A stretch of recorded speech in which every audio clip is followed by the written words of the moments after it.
सासू माँ बदल गई। कहानी उस घर की है जहाँ बहू और बेटी को एक माना जाता था, लेकिन फिर अरे शिखा बेटा, तू रसोई में क्यों घुसी रहती है? जा, रोटी मैं बना लूंगी।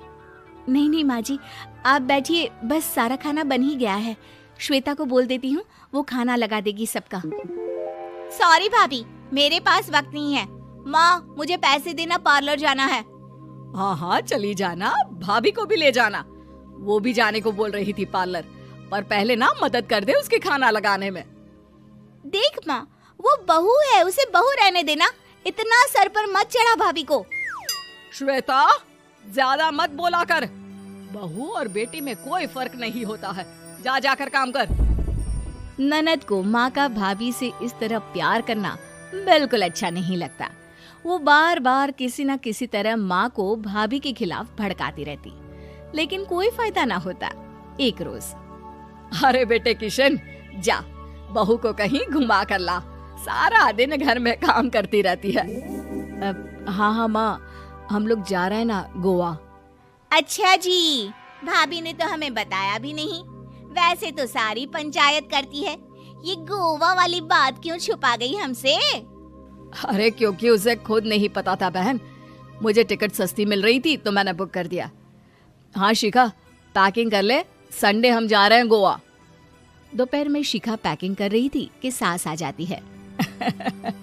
ये क्या बहू, साड़ियाँ? अरे गोवा जा रही है घूमने या फिर शादी में मायके हैं? माँ जी, ऐसा कुछ है ही नहीं, समझ में नहीं आ रहा क्या रखूं कपड़े में। अरे तेरी और श्वेता की साइज तो एक ही है, उसके कुछ मॉडर्न कपड़े ले ले, आकर लौटा देना। हाँ माँ जी, ये ठीक रहेगा। शिखा श्वेता के पास जाती है और उससे कपड़े मांगती है। ना जी ना, मैं अपने कपड़े ना दूं, वैसे भी फैल जाएंगे मेरे कपड़े, बहुत महंगे वाले हैं। शिखा मुंह लटकाकर कमरे में आ जाती है तो सास कहती है, चल तैयार हो जा, तुझे मैं शॉपिंग करा कर लाती हूँ गोवा की। बस फिर क्या था, सास बहू निकल जाते हैं मार्केट और एक से बढ़कर एक ड्रेस खरीद कर घर आते हैं। पहले बता देती कि नए कपड़े दिलाने वाली है भाभी को, तो मैं अपने ही दे देती ना भाभी को, मुझे दिला देती नए कपड़े।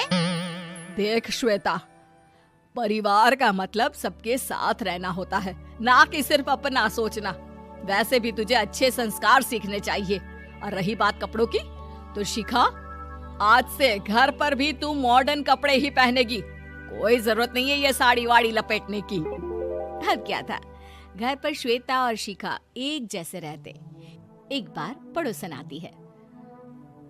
अरे बेटा, अपनी माँ को तो बुलाना जरा, बात करनी है। शिखा सास को बताती है और रसोई में चली जाती है। ये आपकी बेटी बहुत बड़ी हो गई है, इसके लिए एक रिश्ता है, कहो तो बता दूं। ये बेटी नहीं बहू है, घर में सब एक जैसा ही रहता है। वैसे मेरी बेटी भी बड़ी हो गई है, कोई रिश्ता हो तो जरूर बताना। पड़ोसन रिश्ता लेकर उन लोगों के घर आती है। तब श्वेता की होने वाली सास कहती है, तो ये घर है, कितने मंजिल का है? और ये बहू ने आपकी क्या पहन रखा है, जीन्स टॉप? अरे भाई, साड़ी वाड़ी नहीं है क्या इसके पास? देखिए, सर्दी है तो साड़ी में बहू कैसे मैनेज करती, वैसे पहनती है साड़ी भी। देखिए, हम लोग ठहरे पैसे वाले लोग, कोई कमी नहीं है हम लोगों के पास पैसों की, बहुत पैसे हैं, जमीन, नौकर चाकर, कार, सब कुछ है, लेकिन घर में संस्कारी बहू चाहिए। समझ रही हैं ना आप? सास कुछ कहती कि श्वेता बोल पड़ती है, हाय रे, नौकर चाकर से लेकर जमीन, कार, पैसा, हाँ, मुझे रिश्ता मंजूर है मुझे। अरे रुक जा श्वेता, मैं बात कर रही हूँ ना। देखिए, हम लोगों के घर इतनी आजादी नहीं मिलेगी। अरे हाँ कर देना माँ, हाँ कर दे जल्दी से। सास क्या करती, बेटी की शादी ऐसे घर में कर देती है जहाँ ना उनके विचार मिलते हैं और ना ही आचार। शादी के बाद एक रोज फोन पर, श्वेता बेटा, एक बार घर आ जा, बहुत दिल करता है तुझे देखने का। माँ, वो घर पर बहुत काम होता है, कैसे आऊँ? बड़ा घर है, लेकिन आने जाने वालों की लाइन ही लगी रहती है। बेटा मैं तो जानती थी उस घर का हाल, लेकिन तू ही नहीं मान रही थी। माँ देख, हर घर का यही हाल है। तेरी बेटी को यहाँ घूंघट हटाने की परमिशन नहीं है और एक तरफ भाभी स्कर्ट पहनकर घूम रही है। बेटा मुझे क्या पता था कि मेरी बेटी को ससुराल के नाम पर पिंजरा मिल जाएगा।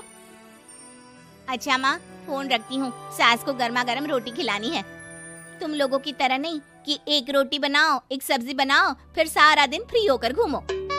सास फोन तो रख देती है, लेकिन सोच में पड़ जाती है कि एक तरफ बेटी जिसे कोई आजादी नहीं, वहीं दूसरी तरफ बहू जिसे देखकर लगता ही नहीं कि उसकी शादी भी हुई है। अगले रोज। शिखा, अरे ओ शिखा। हाँ माँ, क्या हुआ? कुछ चाहिए आपको? मैं जिम जा रही थी। जिम के कपड़ों में बहू को देखकर सास को घूंघट में अपनी बेटी का ख्याल आता है। देख बहू, घर में बहू की तरह रहा कर। इतने टाइट कपड़े पहनकर जिम जाना पसंद नहीं मुझे। जा जाकर रोटी बना। रोटी? माँ अभी तो शाम के 6 बजे हैं, इस वक्त रोटी? अब क्या मेरे खाने पीने पर भी पहरा है? अरे जब मर्जी तब मैं अपने घर में खा भी नहीं सकती क्या? बहू को अजीब लगता है। वो समझ नहीं पाती कि जो सास कल तक इतनी सपोर्टिव थी, उन्हें अचानक से क्या हो गया। वो किचन में जाती है, गरम रोटी के साथ 2 तरह की सब्जी, रायता, सलाद सब लेकर सास के पास आती है। माँ जी, खाना। इतना सारा खाना? राक्षस समझा है क्या मुझे?